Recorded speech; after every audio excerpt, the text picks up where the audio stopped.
Hello everyone, in this TREC-CAR tutorial number 60, we will show in which frequency domain the common source amplifier has its resistive input impedance.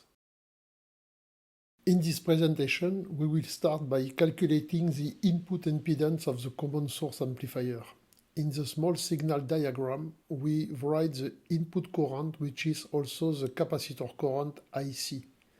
The current IC is equal to GMVI plus Vout over R.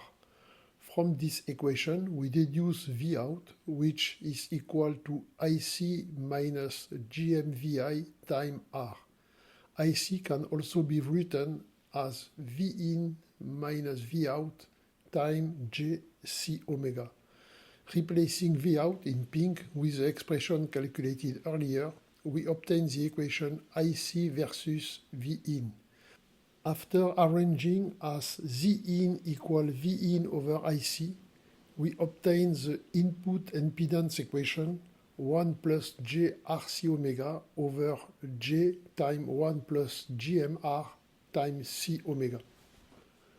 We will now graphically represent the expression of the numerator 1 plus J RC omega.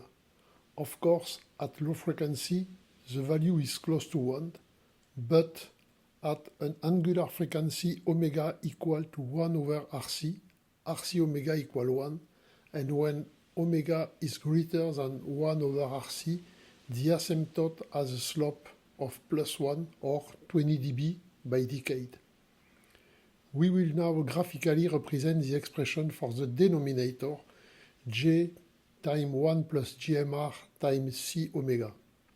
Since GMR is much greater than 1, the expression can be written as 1 plus JGM RC omega, which gives an asymptote with a slope of minus 1 or minus 20 dB per decade.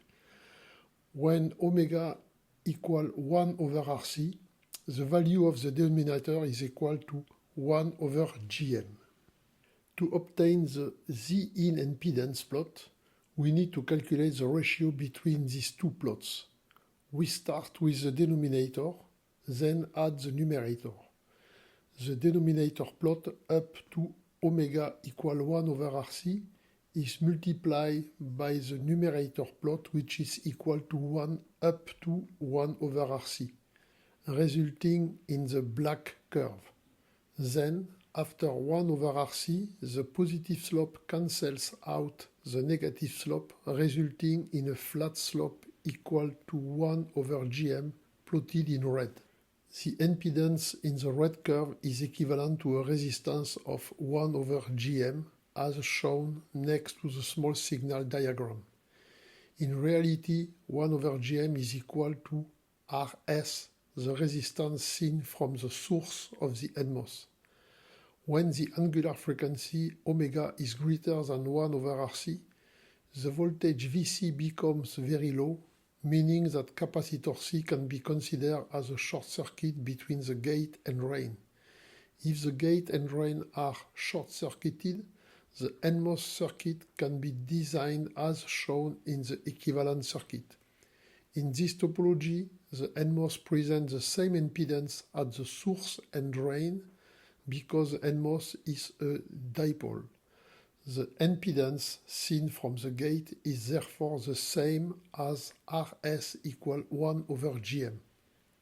It should be noted that the input exhibits a resistive impedance only when the gain decreases with frequency and is greater than 1.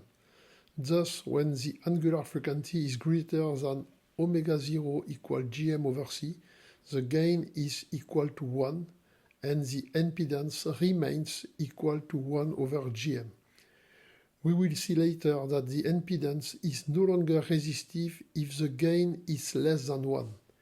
In our case, the input impedance is resistive in the blue region up to infinite frequency because the minimum gain is 1. I want to thank you for your attention. In my next TREC-CAR tutorial number 61, we will review the input impedance of the common source amplifier on the full frequency range but with no capacitive load. So see you soon and stay tuned.